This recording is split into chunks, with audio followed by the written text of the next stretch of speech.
Bonjour à tous, on se retrouve aujourd'hui pour les résultats d'Euro du 29 juin 2020.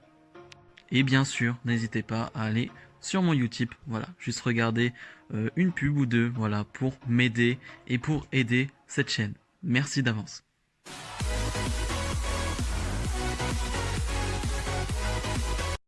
On débute directement avec une signature de contrat, mais ça va être une grosse bagarre directe entre Sasha Banks, Asuka et Bayley, avec Samoa Joe qui va être le présentateur, on va dire, de cette signature de contrat. Mais voilà, c'est très compliqué, ça se bagarre au début. Et ensuite, Dolph Ziggler et McIntyre vont arriver pour signer leur contrat à leur tour. C'était plutôt dynamique, voilà, de commencer comme ça. Tu commences direct avec un truc fort, t'as direct de l'action, je trouvais ça plutôt sympa. La signature de contrat, des deux, bon, moins. La plupart du temps, c'est assez ennuyeux. On va pas se mentir, les signatures de contrat de la WWE. Il y en a qui sortent du lot. Il y en a vraiment qui sortent du lot, mais la plupart du temps c'est pas ouf. Donc là tu réunis deux signatures de contrat qui ne seront pas terribles, mais au moins c'est fait. Juste je me disais par rapport à Dolph Ziggler, voilà, qui va encore parler, qui est sûr de lui, hein, qui est vraiment sûr de battre Drew McIntyre. Et d'ailleurs Drew McIntyre va lui-même lui laisser le choix de la stipulation. Je me disais, avec Bobby Lashley, ils ont fait l'effort de construire Bobby Lashley pendant un mois. Ils ont vraiment essayé, en tout cas, pour vraiment qu'il soit crédible face à McIntyre. Dolph Ziggler, c'est différent. Ils essayent pas. Disons que j'aurais aimé voir un match avant de Dolph Ziggler, une démonstration, on va dire, quelque chose comme ça. Là, on connaît Ziggler, on sait qu'il n'a rien fait depuis des années. Il n'est pas très crédible et ok, le match va être cool, le match va être très cool. Mais Lashley paraissait crédible. Là, Ziggler, pas du tout. Très clairement, c'est un clown et McIntyre le prend pas du tout au sérieux pour le coup. McIntyre a pris au sérieux Lashley, on l'a vu. Là, pour le coup, il le prend pas du tout au sérieux. Et sinon, voilà, c'est pas terrible. Ça va se terminer avec les faces qui vont prendre le dessus dans une mini bagarre entre les heels. Mais sinon, c'est pas très intéressant. J'ai juste bien aimé que ce soit assez dynamique pour un début de show. Le Big Show arrive sur le ring. Mais Andrade et Angel Garza vont arriver. Le Big Show qui s'était pas pris la tête avec eux en backstage, mais il avait dit que voilà, il fallait qu'il aille sur le ring avant eux, qu'il avait quelque chose à régler avec Randy Orton. Ça ne leur a pas plu, donc ils veulent le frapper. Mais Ric Flair arrive, Ric Flair qui dit que Randy Orton viendra s'occuper du Big Show, mais quand il le voudra, il est en backstage, Randy Orton, et qu'il attend. Andrade et Angel Garza vont vouloir attaquer le Big Show, mais finalement les Viking Raiders vont arriver et on va avoir Viking Raiders contre Andrade et Angel Garza. Là j'ai fait un résumé rapide, mais parce que quel bordel. Ils ont regroupé plein d'histoires en 2 secondes, en un segment trop rapide, trop mal fait, mal réalisé. C'était vraiment pas bien, c'est vraiment pas bien. On nous avait annoncé que Ric Flair et Big Show étaient là sur ce Raw, donc voilà, on savait qu'il allait y avoir une interaction entre les deux. Mais de cette manière, c'était un peu mal fait, c'était un peu bizarre. Ric Flair, bon, il fait les promos qu'il peut, on va dire, avec sa santé, avec son âge. Il fait comme il peut. Je trouve que ses promos sont pas trop dégueux. La manière dont il les sort, c'est pas trop mal. Ça va, franchement, ça va. Mais là, comment c'est sorti, comment... Je trouve que c'est un bordel. Franchement, c'est un gros bordel. Et donc, les Viking Raiders affrontent Angel Garza et Andrade. Un match assez court, pas grand chose à dire, juste que, encore une fois, Andrade et Angel Garza vont se prendre la tête. Ça commence à durer, ça commence à être un peu agaçant. Voilà, c'est toutes les semaines, toutes les semaines. Andrade qui va faire mine de partir mais qui va revenir. Et au final, Angel Garza et Andrade vont l'emporter. Donc, comme je l'avais déjà dit la semaine dernière, cette équipe peut être intéressante. Voilà, elle va se positionner pour être challengeuse au titre des Street Profits.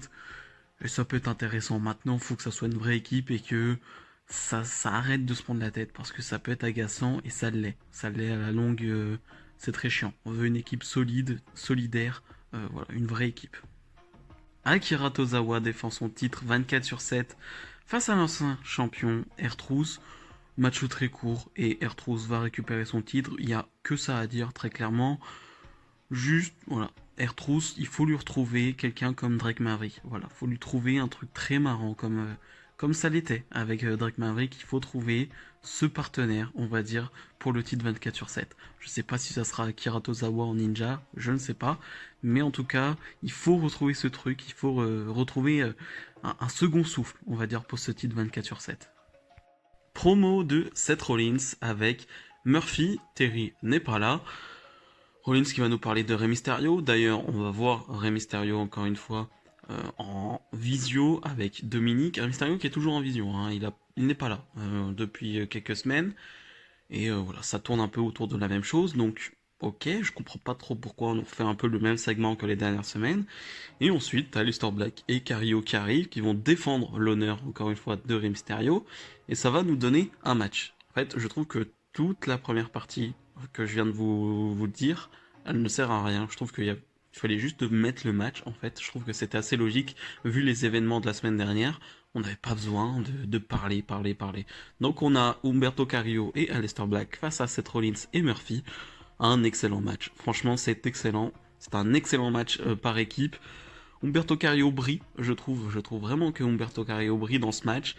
Mais finalement, Seth Rollins va l'emporter avec son Kurt Stomp et on a un peu la même fin que la semaine dernière, c'est-à-dire que Rollins et Murphy essayent d'attaquer l'œil de Carrillo, Aleister Black essaye de défendre, mais finalement, en mettant le masque de Rey Mysterio sur la tête d'Umberto Carrillo, Seth Rollins arrive à porter son Curse Stomp sur les escaliers. Il y a une prise assez impressionnante, vraiment très visuelle. J'ai vraiment bien aimé. Et il va s'en aller avec Murphy. Donc voilà, on va enlever la première partie discussion et tout. C'était pas vraiment très bien. En plus, donner le micro à Umberto Carrillo, c'est pas vraiment le meilleur truc à faire. Et ensuite, le match était vraiment excellent. C'était vraiment un excellent match. Ruby Riott face à Peyton Royce.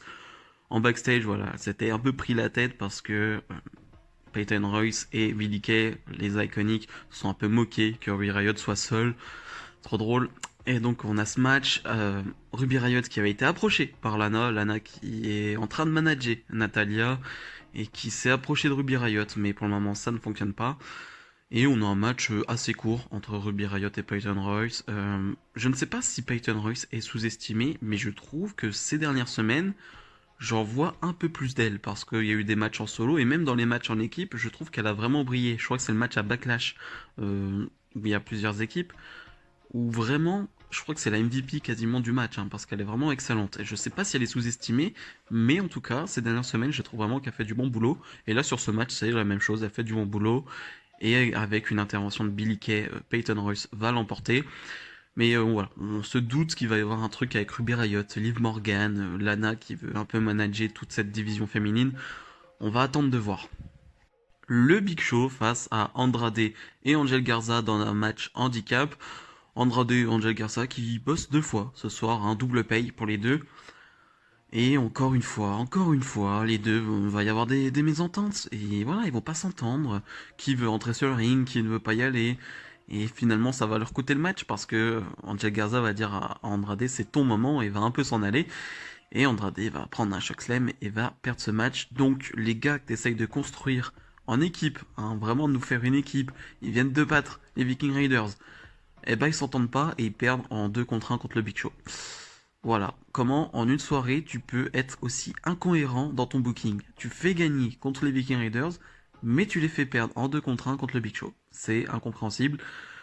Mais c'est comme d'habitude avec cette division tag, donc je ne suis même plus étonné.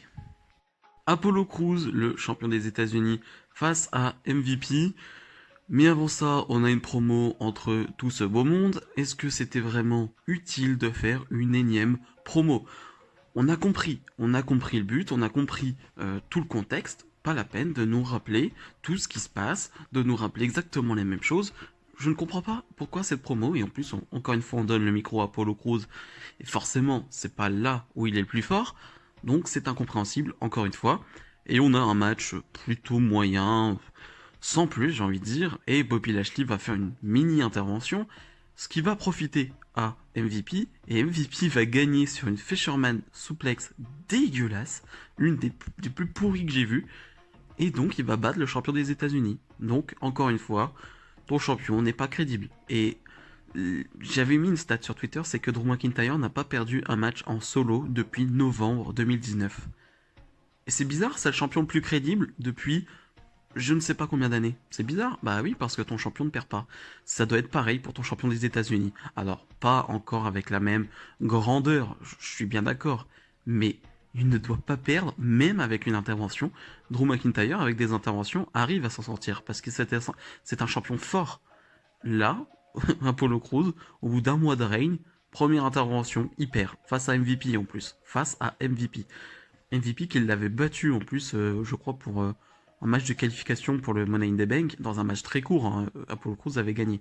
Donc voilà, c'est incompréhensible. Après le match, Bobby Lashley va attaquer encore une fois Apollo Crews, mais Ricochet et Cedric Alexander vont venir l'aider. Voilà, on va dire qu'ils sont amis, hein, voilà, pas trop de pourquoi, mais bon, bref, au final, on se retrouve avec un enchaînement de matchs Ricochet contre Bobby Lashley.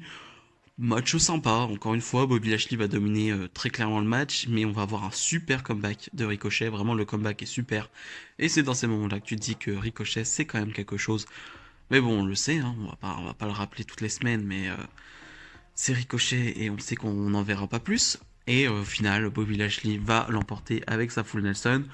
Donc voilà, Bobby Lashley, lui, il est super bien booké. Il est booké en tant que monstre et il remporte quasiment tous ses matchs et il détruit tout le monde. Ça, c'est un beau booking. Mais bref. Le main event, un 2 contre 2 mixte, le champion Drew McIntyre avec la championne Asuka face à Dolph Ziggler et Sasha Banks, les deux challengers. Et pour le coup, je trouve que c'est un parfait teaser, une parfaite preview de Extreme Rules Horror Show. Je trouve que c'est parfait. C'est-à-dire que on a vu ce qu'il fallait entre Drew McIntyre et Dolph Ziggler et ce qu'il fallait entre Asuka et Sasha Banks, mais pas trop, mais pas assez. On a vu de quoi ils étaient capables, de quoi ils pouvaient faire, de l'alchimie qu'ils avaient, et j'ai trouvé ça très intéressant.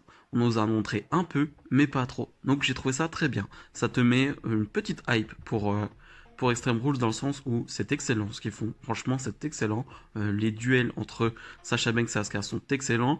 Pareil pour Dolph Ziggler et Drew McIntyre, j'avais pas de doute non plus. De toute façon, sur les deux, j'avais pas de doute. Mais de le voir réellement, ça fait plaisir. Et donc on a un très bon match. J'avais peur. Le résultat est un peu compliqué. Si tu fais perdre tes challengers, c'est compliqué parce qu'ils ne vont pas paraître crédibles. Si tu fais perdre tes champions, c'est compliqué parce qu'ils vont perdre leur aura de champion, en quelque sorte, surtout Drew McIntyre qui ne perd plus un match. Et Asuka qui est une championne assez récente et qui a déjà perdu contre Charlotte il y a quelques temps. Donc c'est un peu compliqué, même si elle l'a rebattu ensuite, ce qui était plutôt bien. Et donc on a cette fin de match où je me dis merde, ils vont faire abandonner Asuka et finalement je me suis dit ils vont faire abandonner Sasha Banks qui n'est pas forcément mieux et finalement non, avec une sorte de roll-up de petit paquet, Sasha Banks va prendre la victoire sur Asuka et je trouve ça plutôt bien fait parce que Drew McIntyre lui va se faire piéger en dehors du ring et va prendre un poteau. Donc les deux ne sont pas vraiment affaiblis par ce match, c'est plutôt bien fait. Je trouve que la réalisation est plutôt bonne. Sasha Banks va pouvoir se vanter en plus de cette victoire et avoir un excès de confiance, voilà, pour Extreme Rules.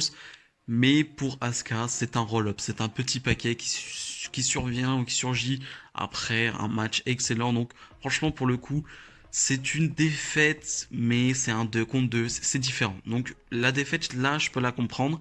Et comme je le dis, ça me donne une hype particulière pour Extreme Rules Horror Show. En bilan, c'est pas un mauvais raw, mais il y a beaucoup trop de blabla, beaucoup trop de parlotte. C'est à des moments inutiles en plus, c'est-à-dire que c'est avant les matchs, tout le temps. Alors, les interviews en backstage, maintenant on en a à peu près 45. Je sais qu'avec le confinement, machin et tout, je le sais. Mais quand même, ça fait trop. On en a beaucoup, beaucoup, beaucoup trop. Et maintenant, on a en plus 45 000 promos sur le ring. Et ça me dérange pas. C'est des promos de 4-5 minutes faites par Seth Rollins qui mènent quelque part, qui sont hyper intéressantes, qui sont faites par Randy Orton, qui sont faites par Edge. Ça me dérange pas. Mais si c'est des promos de 1 minute 30, 2 minutes faites par Apollo Crews, voilà quoi. Voilà. C'est très très long. Donc, faudrait arrêter ça, plus de matchs, en tout cas des matchs plus longs, et stop le blabla. Si cette vidéo vous a plu, n'hésitez pas à la commenter et à liker. Ça fera du bien à la chaîne.